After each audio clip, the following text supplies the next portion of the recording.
And a great good morning to you. Welcome to the show. The Back Nine Boys Golf Show is brought to you by Bridgestone Golf. Play the ball that fits you. By Sea Palms Resort, featuring the Miracle Practice Facility for members only. By Mizuno Golf, reach beyond. And by RSM, proud sponsor of the RSM Classic and giving back to our community. On the show, we're going to talk with Grayson Sigg, who won for the first time on the Korn Ferry Tour and is headed now to the PGA Tour. Next, we'll talk with Matt Adams of the Golf Channel, who loves to talk about the latest equipment. And then Paul Tesori, Webb Simpson's caddy, talks about the conditions last week at Kiawah during the PGA Championship. We'll also talk about the U.S. Open coming up and the Ryder Cup at Whistling Straits. But first up is Korn Ferry Tour winner, Grayson Sigg. Good morning, Grayson. Welcome back to the show. Hey, guys. How we doing? We're doing great. How are you doing with your first Korn Ferry Tour win? Yeah. I mean, I'm doing awesome. I mean, it's been a good couple weeks, and it's nice to see some hard work pay off, and finally hoist a trophy on Sunday afternoon. How was that for you? I mean, it was your first Korn Ferry Tour win. Now you're going to go to the PGA Tour. How does it feel? How did you feel coming down the last few holes? Yeah, I mean, it was I was 3 back going into the last day. So I was 3 back going into Sunday. So it was one of those days where, I knew that I would have to go out and play really good, have a chance on, coming down the stretch. And, I just played good, kept kind of chipping away at it the whole day. And, luckily enough for me, I didn't take the lead until the 72nd hole, the 71st hole going into 18, and 18 was a par 5. So, it was a great experience, and I think I've been in that position a few times before, and learned a few things, and was a little bit more calm this time. But I mean, at the same time, Rich, it was I could barely still feel my putter when I was putting the last couple last couple holes. The nerves were high, but I mean that's why you play the game, right? I mean that's why we do what we do, and that's what you play for. So it was just absolutely awesome. Yeah, it just was a great just seeing you with the trophy, seeing you hold it up, and you had an unbelievable first round with a 61. What was that like? I mean, everything was going in, obviously. Well, I mean, the previous couple weeks, I was shooting around par every day and pretty frustrated. To be honest with you, the putter was cold, not hitting it great. And, I mean, that's just golf, though. I mean, you just never know when it's going to turn. And, I stayed very patient, and I was ready for, a week or a day like that. And, I would say I was due for one, right? Because I hadn't really gone too low or, been playing super good. But, I mean, I went out there Thursday with a good attitude, and, I kind of changed my attitude, and, it was just very, very patient, and went out there, and I mean, I chipped in on the first hole, and that was exactly what I needed to kind of get me going, right? Yeah. I mean, that was like, all right, we're in this now. Yeah. So, Grayson, I mean, it was good, and the putts went in, and I obviously hit it pretty good, and to finish off the day with a 61 is always pretty fun. Heck yeah, I got 61. The problem is I got more holes in front of me. But and that. So here you are. What does this win now do for you for the rest of this season? So it's I've locked up my card, which is a huge relief. That's a big one. Yeah. So, yeah, exactly. So that was the number one goal coming into this year on the Korn Ferry Tour. But so this one, I mean, I'm still chasing down Steven Yeager for that number one spot. So if you finish first on the money list, then you're not subject to reshuffle on the PGA Tour the year after. So that's a pretty big deal, right? I mean, that means you're in the Players, you're in all the invitationals. I mean, it's basically like keeping your card. It's basically like finishing 28th on the money list on the PGA Tour the year before. Wow.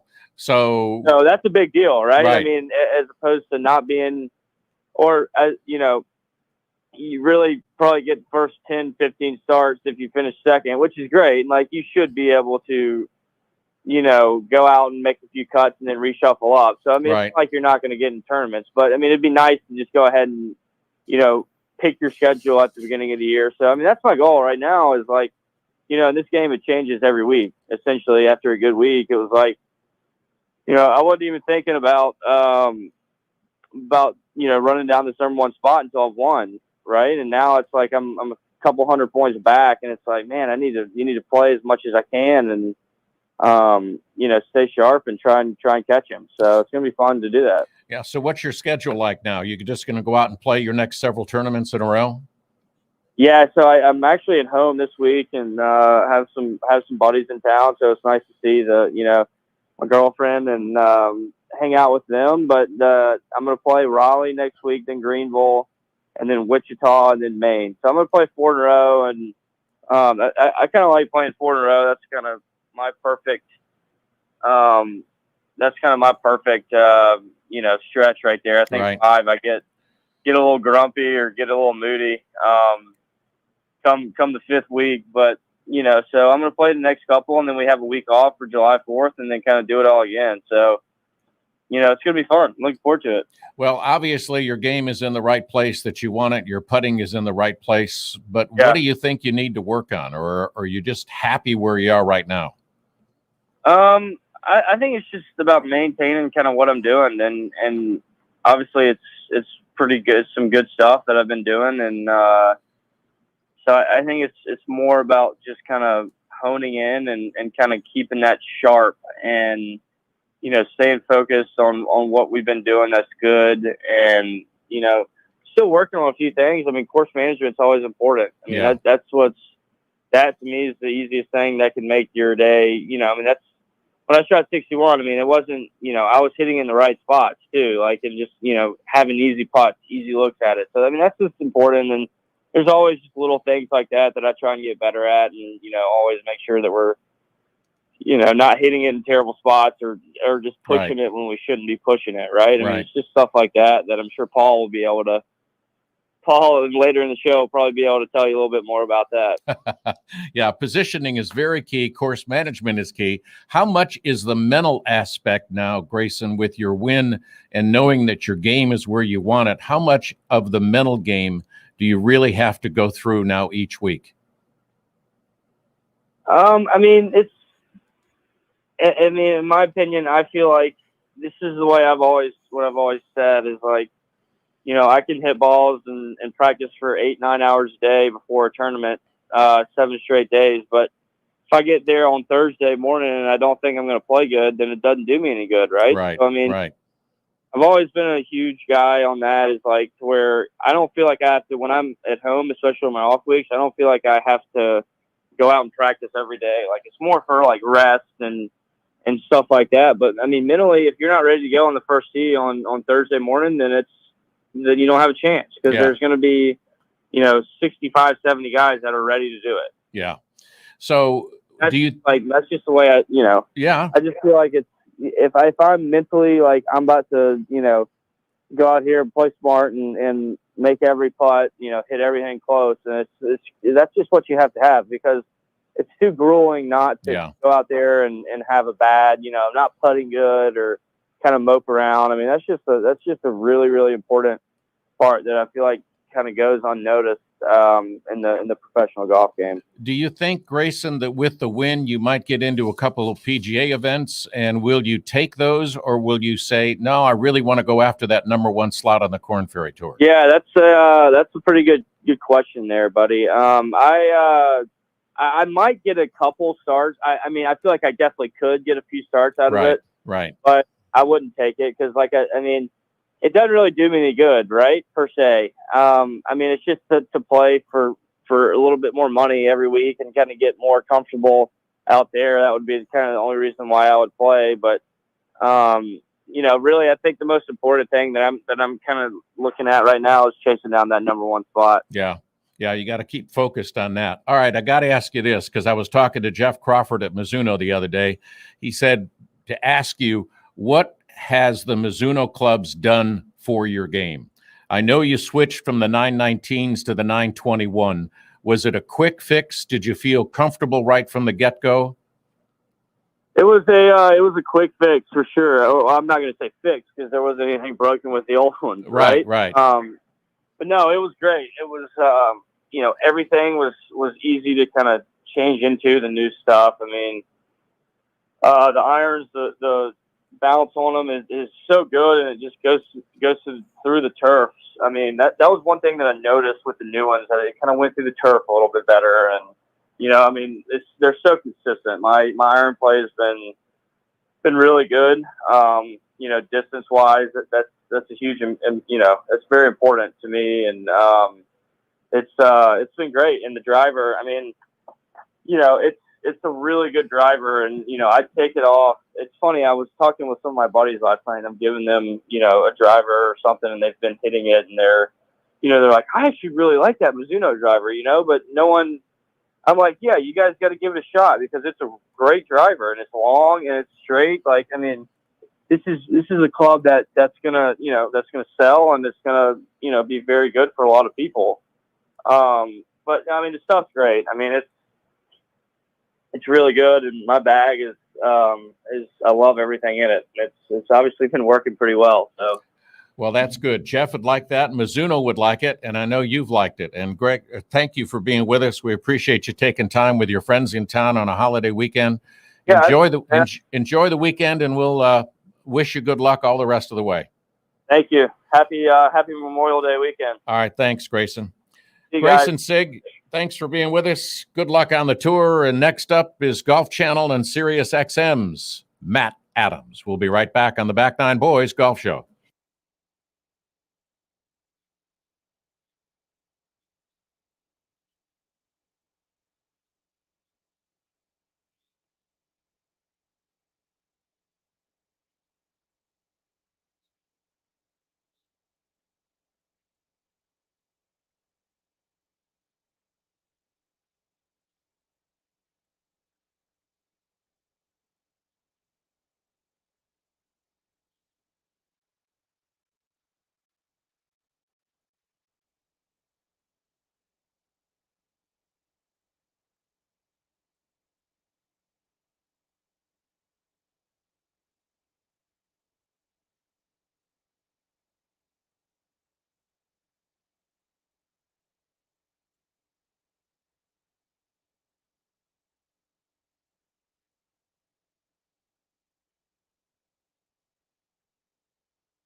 What a great day to be an American. My name's Major Ed Polito, United States Army retired, and you're listening to the Back Nine Boys Golf Show. Hoorah!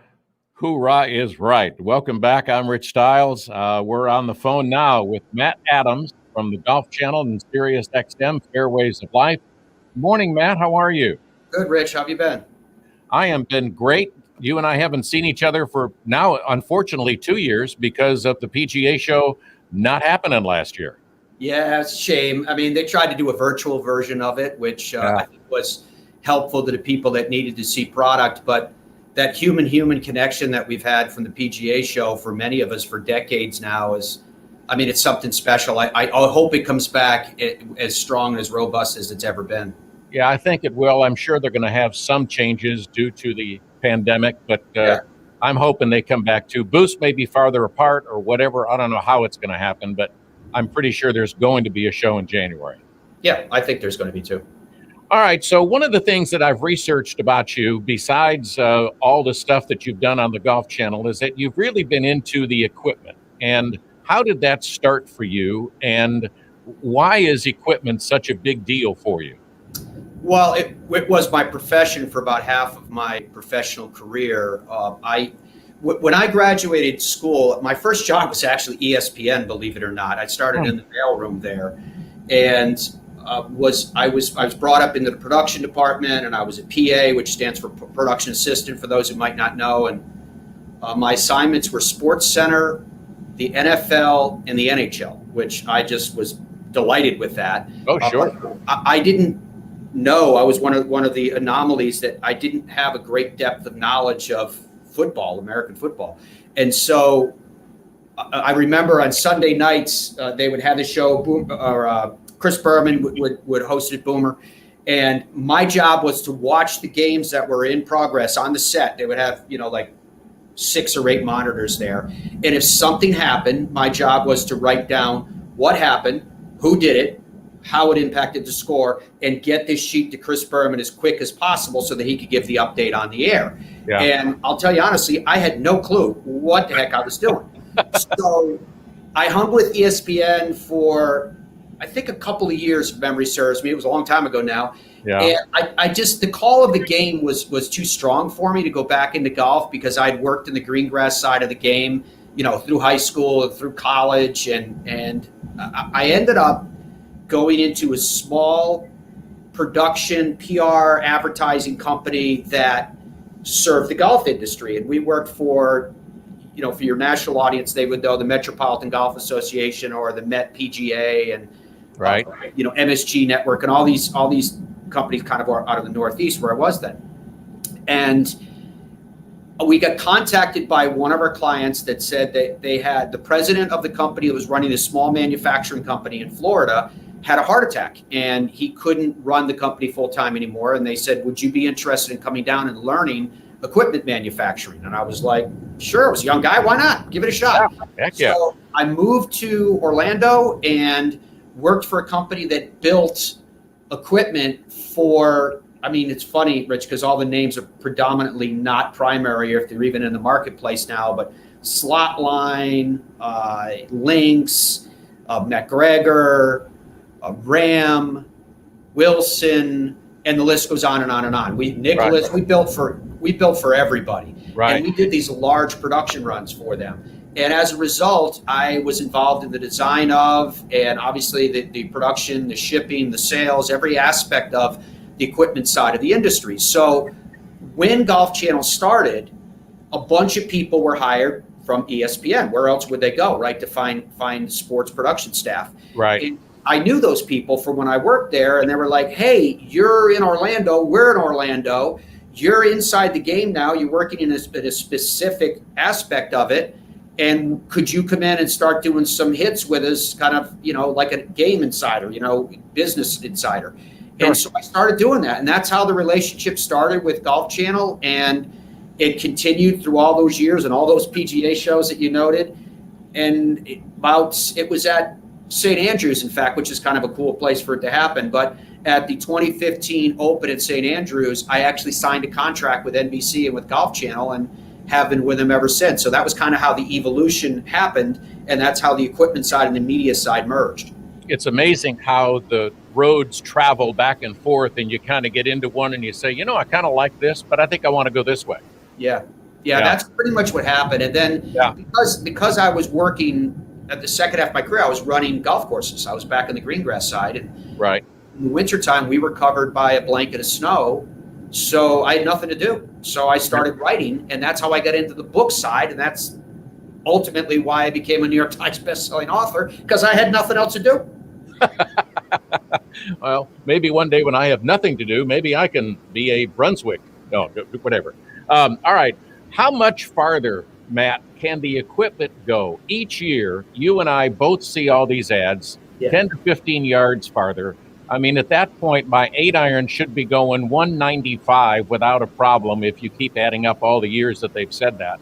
Yeah. So how much farther can the equipment really go with the research and development that's out there? Well, I mean, you're touching on a complicated subject, Rich, because it plays into the RNA and the USGA's efforts right now to ultimately roll back the distance. If you look at the average driving distance for the average golfer, it has not increased significantly at all in the last 20 years. It's right now, depending on the measure, the longest of the measures that you can see is about 209 yards. And if you do the math at 209 yards for the average golf course, then most golfers, the average golfer is still coming in with at least a hybrid, if not more, into an average length par 4. So length on account of equipment has not been dramatic as people would like you to believe. A lot of that is the marketing and the buzz.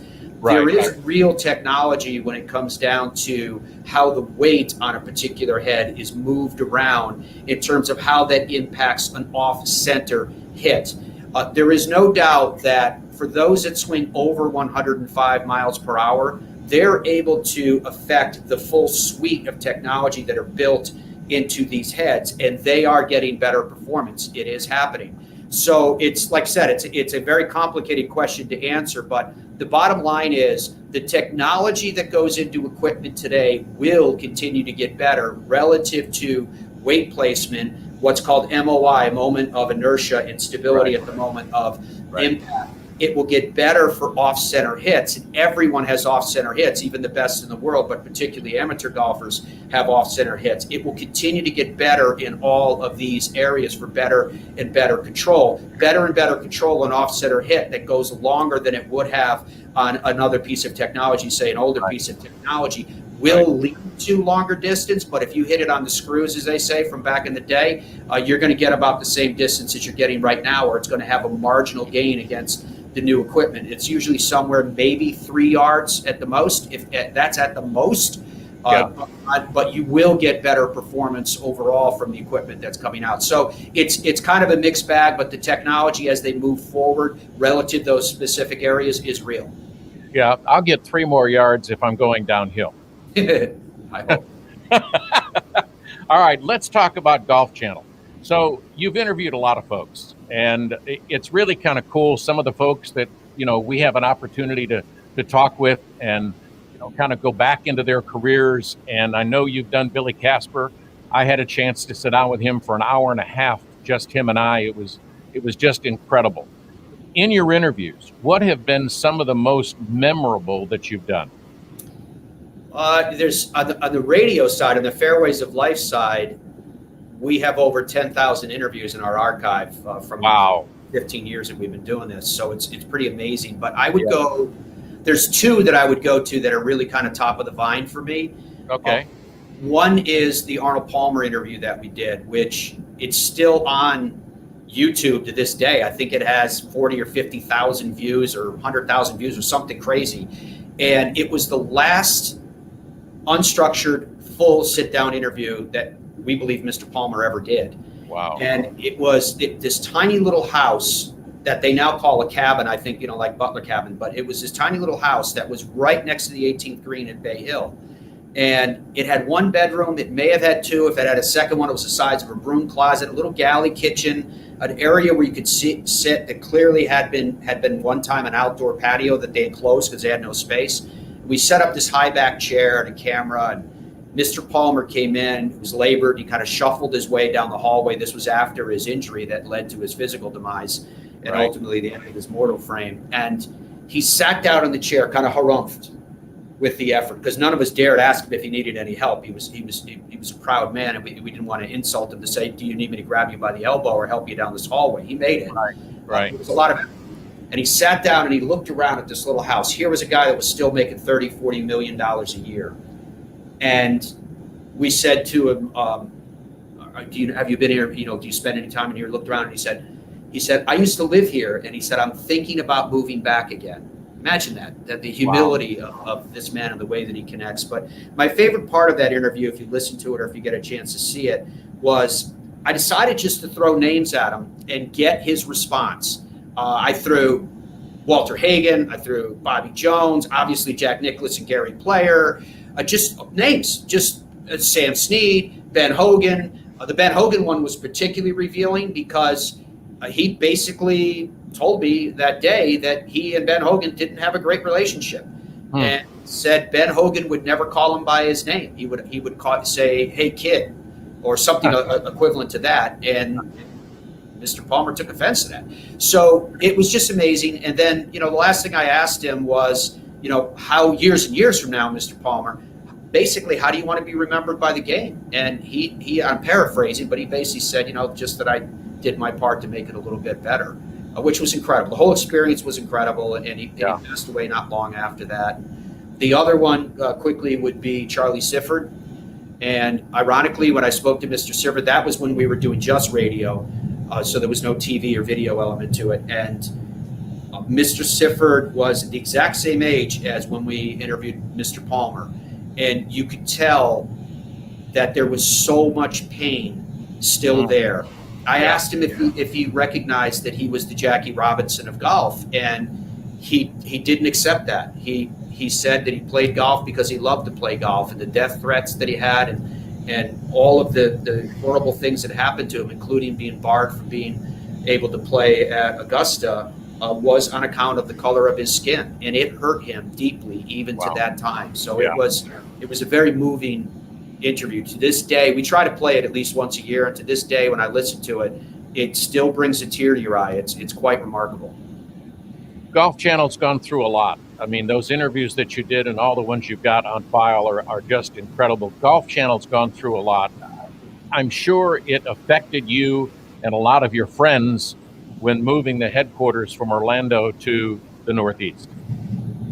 It did. What I did was, again, I have kind of this duality that I live in that I work for NBC and I work for Golf Channel, but I have my own show, just like you. I have the Fairways of Life show, and I pulled the Fairways of Life show off satellite radio at the end of 2018, and I independently syndicated it, and I did it because I wanted to reach more than 10% of the American population. And the other objective was I didn't want people to pay to get the show. So I wanted it available to everyone, and I wanted it available for free. So we syndicated it to every audio platform around the world, and we continue to be live Monday through Friday every day at 8 a.m. And so when Golf Channel announced that they were moving the studios to Stamford, Connecticut as part of NBC Sports, I talked to the wife, and we decided we were not going to move. Our quality of life was good here. Our kids are in school down here. And so instead, I did something maddening. I built a television studio. And on the video side, you can see behind me, Rich, where you're sitting. I'm sitting in it right now. And it's big enough that it has multiple elements to it.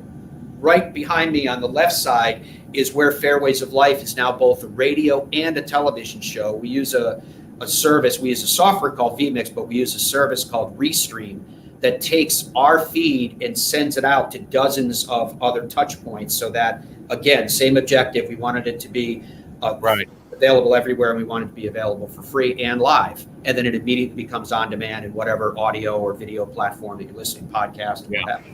Yeah. And so we built it, and that's what this set is, and it's surrounded with all kinds of cool little memorabilia and mementos. But we built another part of the set that we call the workshop, and that's where I do all of my Golf Channel equipment hits now. So there's multiple and all the rest. So when you see me on Golf Channel and I'm going through anything that you see, and it's got like the wooden background with the audio foam and the distressed brick, that's in the workshop. And then there's another segment of the studio that has an antique oak fireplace that dates to 1912, which is a golf guy. You're going to love this story. The reason I have this thing that dates back to the year the Titanic sunk is because I was working for a golf course. They couldn't afford to pay me. So my payment one time was a fireplace mantle and a couch. I mean, you do what you have to do. So I saved that fireplace mantle for all those years, and I mounted it in the new studio. And when I do anything Golf Central or Golf Today that's Right. news related, that's not equipment related, that's actually my background in that part of the studio. Cool. Then over on this side over here, you can see that old radio. I collect old tube radios, and that one actually was my grandfather's, the Irish Cop, and that was his. Cool. So anyway, it's that's how we did it. That's how I negotiated around it. That's how I found kind of a new lifestyle, and because of technology, I'm able to do whatever I want with Golf Channel, or whatever they want of me, better put, from my own television studio. That is awesome. Matt, it has been great to have an opportunity to get to know you a little bit better, for our audience to do the same. And thanks for taking time on a Saturday morning with us. Always a pleasure, my friend. Thank you. All right. See you soon, hopefully. Matt Adams, sorry about that. Thanks for being with us. I hope he has a great weekend. One of our favorites on the Golf Channel, and one of our favorites, caddy side, Paul Tesori, is up next on the Back Nine Boys Golf Show. Stay with us.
Hi, this is Davis Love III, and you're listening to the Back Nine Boys Golf Show.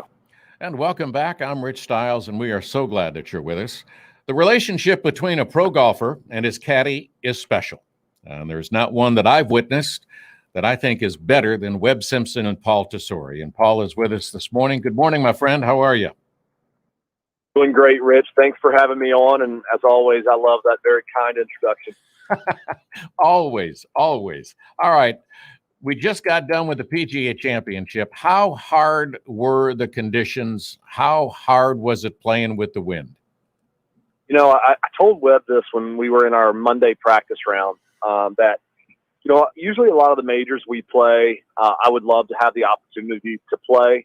Now, not knowing that I wouldn't be able to make the cut, but thinking that I could compete in the way of shooting in the 70s and making a few birdies and all that. And I told Weber when we were walking down the 16th hole on Monday, I was like, buddy, this might be one of those that if I qualified, I might just pretend like I had a bad back. Such a brutal golf course, tee to green, fair, very fair, but very difficult at the same time. And then you add in, you know, those little 15, 20 mile an hour consistent winds.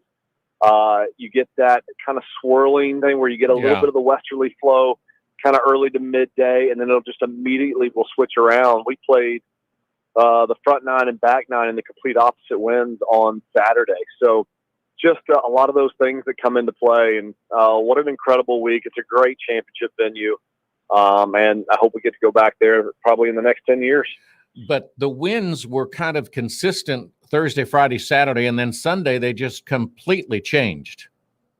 They did. They changed for the boys Saturday afternoon. We played the same conditions on Saturday morning on our front nine, and the back nine it flipped around and went and changed from southeast to west-southwest, and then eventually on Sunday a little bit more out of that northwest. So, yes, a much different wind. It was fun to be able to play it, you know, in the opposite wind.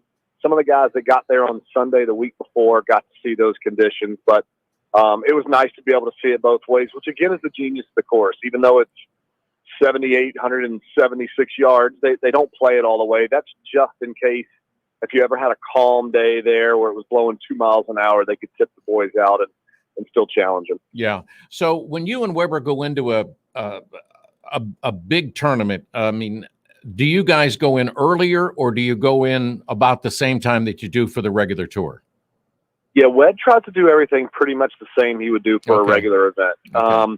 Maybe one extra day because you're generally trying to learn the golf course a little bit more because you don't play it year in and year out. So normally Webb will come in on a Tuesday afternoon. We'll play 9 on Tuesday, 9 on Wednesday, and then be ready to go.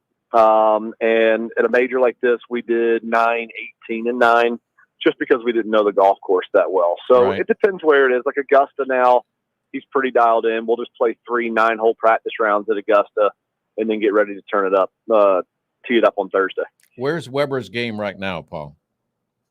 Webb's strong right now. He's had his first health hiccup in a long time. He had to withdraw from Quail Hollow, which he lives off the 7th hole there. It's you know, his home golf course, and Thursday morning had to withdraw with a neck issue, and it actually hung with us at the PGA all the way through Sunday morning where he didn't know if he was going to be able to tee it up. So we're hoping that it'll kind of work its way through. We finished 30th at the PGA, which to be honest with you, I thought was good. Yeah. He wasn't able to practice for 2 weeks leading up to the tournament, like 0 balls, and then was still in pain during the week. So it's the best his game's ever looked. We just need some more reps, and we're not playing again to the U.S. Open. So, yeah, I think that's the only thing missing right now is to be able to play 2, 3, maybe even 4 tournaments in a 5-week stretch and just get some reps going. Were you surprised at Phil and his win? Yes, for sure. Yeah. You know, the one thing I saw when I walked the golf course by myself before Webb got there, and the one thing I thought was like, okay, this is going to be the time where the guys that spray it are really going to struggle. Like, yeah, length is always a good thing when it's over 7,800 yards, but you're going to have to drive the ball straight. And when you think of Phil Mickelson, the one thing you don't think about is straight driving of the ball. But I think we ended up seeing he finished second for the week in strokes gained off the tee. That 2-wood thing that he put into play man, oh man, it really, really did its job. And he hit a lot of fairways with it. He was able to attack a lot of those holes with that club. And it showed that he was able to put it in the fairway and thus, played really well. One of the things that I saw in one of the stats was when he was playing against the wind, he was under par. Everybody else, at least in the top 5 or 6, were over par. And he was playing with the wind. He was still under par, and everybody else was over. Yeah, one of the things that happened for Phil that didn't get talked about a whole lot were the first 3 days he was able to play holes 5 through 13, which were our brutal stretch, where we had every wind into out of the left, which for a right-hander is the worst wind you could be asking for. Well, as a left-hander, it's into out of the left, and now all of a sudden we call it like a draw-hold wind. And so he was able to take advantage and separate himself almost every round during that stretch. Right. And I think it just shows it's one of those things that you'll never really look at, but Brooks Koepka mentioned it after in his interview. But he was like, Phil was able to kind of get past us all, separate himself during that stretch where, into out of the right for a righty, sorry about the train there, boys, or into out of the left for a lefty. That's a massive advantage, and he was able to take advantage of that. And, what an incredible week. Oh, yeah. For the sport of golf. Yeah. The guy won when he was 19, and now he's won when he's 50. And we all know he's just he's a huge presence on our tour. And, good for him, good for the PGA Tour. And what a few years we've seen with 2 of the best players of all time picking up 2 huge major wins. All right. So what's up with the Koepka Bryson? Do you know anything about their controversy? There was a big deal on it. It just seemed, oh my gosh, Koepka was so annoyed at Bryson. I think it's awesome. Yeah, I know. I think it's so. Koepka's personality, it fits perfectly. He's just he's a no drama guy. Yeah. You've seen him when he gets pissed off on the course. You wouldn't know it. He doesn't break clubs. He doesn't yell. He doesn't do anything. He's kind of very much even keel, and he doesn't like people obviously that bring drama or are dramatic. I love Bryson. He's been extremely kind to Webb and I and my family in particular. But he is a little bit drama-filled, obviously. He thinks a lot differently than the rest of us do. Yep. And so those 2 personalities are never going to match. And with Bryson making such a big deal about the weight gain and how far he was hitting it, it was kind of like a little bit of a feud made in heaven. It was just too perfect not to have. A perfect storm. And I think, to be honest with you, I think it's great for the game of golf as long as it doesn't produce anything physically, which I don't think it ever would. Yeah. So you're not going to play again till the U.S. Open. Do you think that's going to help you, or do you think that's going to maybe alter and maybe you should have played prior to? Yeah, Rich, if you know, I would love to know. I'm not sure is the answer. And what's funny is Webb and I just talked yesterday, and he's not really sure either, and neither am I. We kind of set out this year to play an exact number of events, and we didn't want that to change. He wanted to play a lot less, obviously 5 kids, 10 and under. Golf is his profession, but obviously being a dad, being a husband, is more important to him, but he wanted to find some areas to rest and still work on his game. So I'd say there's still a very small percentage, probably 10% chance that we would add the event in Congaree in South Carolina the week before the U.S. Open.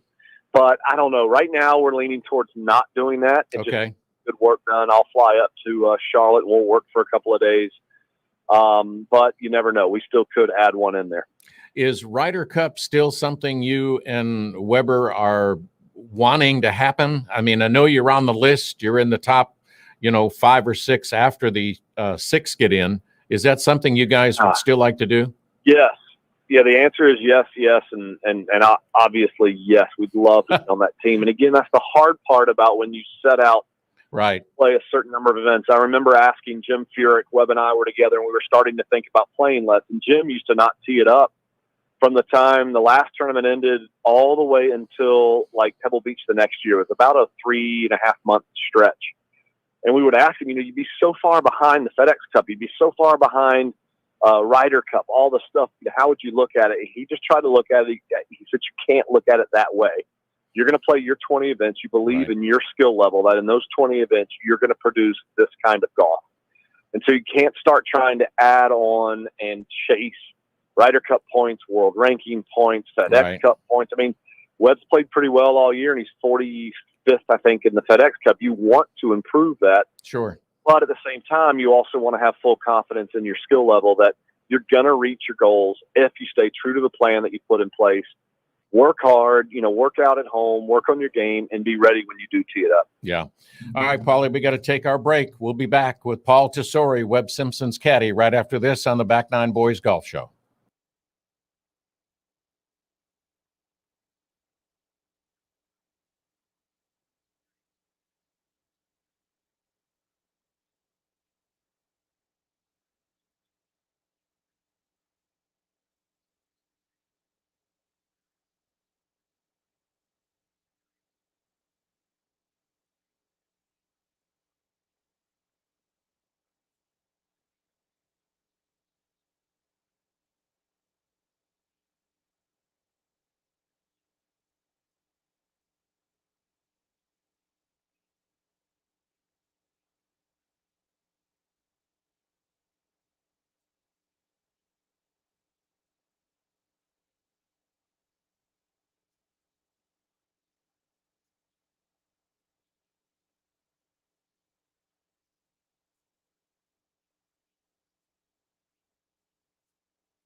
Hal Sutton here.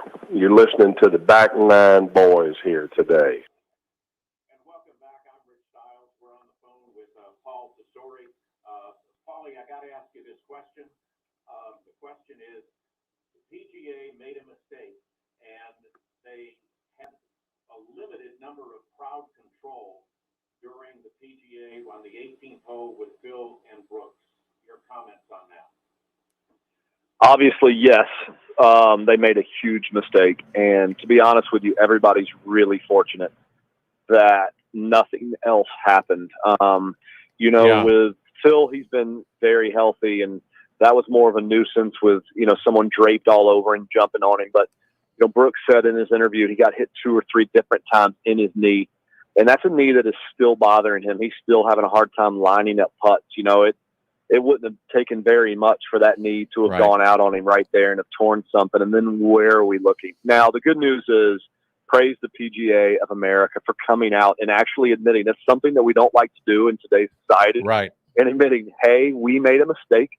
We kind of didn't look at this the way we thought it was going to be. We can be very, very manageable. But, the crowds were so hungry to be back in golf. You've got basically the crowd's favorite golfer in Phil Mickelson doing what he was doing, something that they thought was impossible. And they lost control, and just thankfully nobody got hurt. I think it'll be a really good sounding alarm for tournaments in the future to be really ready and prepared so we don't get that again. Yeah, it just seemed like it just got out of control a little bit too quick, which brings up the next question. Fans, this was probably one of the biggest tournaments that we've seen with fans. We also saw the issues there had, but does this make a big difference to you and Weber that there's now fans back coming to the PGA tournaments? Let's see. Good one. So Webb was one of those. Webb didn't really get as affected by not having fans as some of the superstars did. It's always nice to have the energy with the fans being there. It really is. It just makes everything a little bit better. And me being a little older, been out 22 years now caddying on tour, and I kind of like it. It helps my energy a little bit. It Sure. helps when you're playing mundane, when you're even par, battling for a cut or whatever, it kind of gives you some energy, and that part is good. Okay. I think the hard part is that I think the fans are so excited to be back, and now with kind of live gambling going on, the boisterous part of the crowd has been getting a little too much. Just the things that are being said to the players, I don't think it has any place in golf. I know it's fine in football, I know it's fine in basketball, but we're different. And so I wish there was a little bit of an etiquette policy when it came to some of the things that are being said toward the players. Sure. Rooting for somebody, go for it. There's nothing wrong with that. Right. But just kind of, demeaning the golfers, saying certain things to them about family members or anything else, it just it shouldn't have a place in our game. What do you think that they can do about it? I mean, it's hard to control what they're going to say. I don't think they really can unless they did what Augusta does, which is basically have an etiquette policy. Right. And if you break the etiquette policy, you're kicked off the ground. Right. But in the day and age that we live in, I don't see that being a case. So I think it's just something that us as players and caddies, we're going to have to get used to and try to block it out as best as we can. All right. Last question. What have you heard about Tiger? I know he's not worried about golf at this point. He's just worrying about walking again. Yeah, so I have been in touch with him a little bit, just probably once every 2 weeks. We'll text back and forth. And I love exactly what he said in that little snippet that he gave, which is his concern right now is just taking his first step on his own, and that's really where he is. I like that he was really honest in that post, just saying, hey, my goal right now is to take my first steps without the crutch, without these things, and then I'm going to go from there. That really is where he's sitting right now. Yeah, and I'm sure that you are pleased with the growth of the Paul Tesori Family Foundation. I mean, that's just great, and you guys just do so much. I just think it's so great. We are so fortunate. It truly is a family foundation. There's no doubt about it. We get so much help from the golf community, and just so excited to be able to give back and to get to feel that we get more out of it, obviously, than the people that we're helping. Well, always a pleasure, Paul. Good luck at the soccer game, and thanks for being with us again.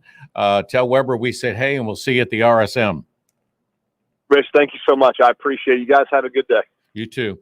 Paul Tesori, caddy for Webb Simpson, not going to play again until the U.S. Open. Also want to thank Matt Adams of the Golf Channel, and we also want to thank Grayson Sigg of the Korn Ferry Tour, going to try to be #1 on the tour to get full exemption on the PGA Tour and kind of make his own schedule. But he won his first tournament a couple weeks ago. Good luck to him and everybody out there, and good luck to you on this weekend. You be good. Thanks for listening to the Back Nine Boys Golf Show on ESPN Coastal.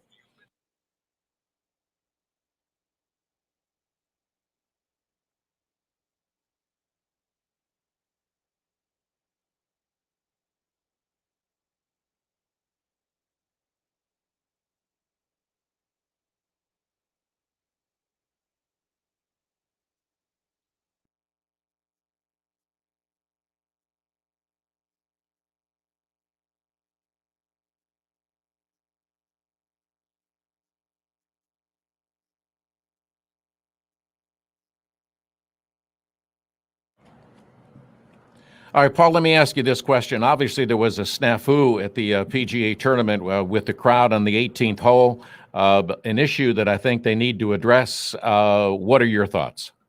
Nailed it. Here we go. So the replay tomorrow with the South Swiss. I know, I was like, when I look over, you were talking, I was like, oh my God, his dang. And I don't know how to tell you, but that's why I kept pointing to the mic. Good. Yeah, well, I thought you were pointing at the screen. I was like, what? Yeah, right. The screen's fine. Come on, I man. was like, what the heck? I was like, oh my God, how the heck? I clicked the wrong mic. Because I'm used to, because homeboy likes to use this mic. That's mic 2. Mm. And then I'm used to clicking the 2. But we got to fix for tomorrow. Sunday we fix it. Thanks, man. All right, man. Stay out of trouble, please. I will. And tell Vicky don't be so harsh on the judge side, all right? I will. Oh, the guys that she was with yesterday, Secret Service. Oh, nice. That's where they're going. She said one of the things that they have to do is that they have to tell about themselves. Yeah. And she said the education that these guys have is just incredible. I bet. Man. Just incredible. Man, Vicky's cool. All right. Vicky's way cooler than me, man. She's cooler than me. Yeah. All right, I'll see you. All right, see you, man. Thanks. See ya.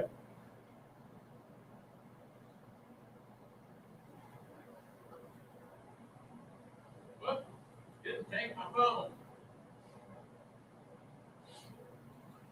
That would be interesting. It would be. I knew I was forgetting. See you, man. Thanks, Cody.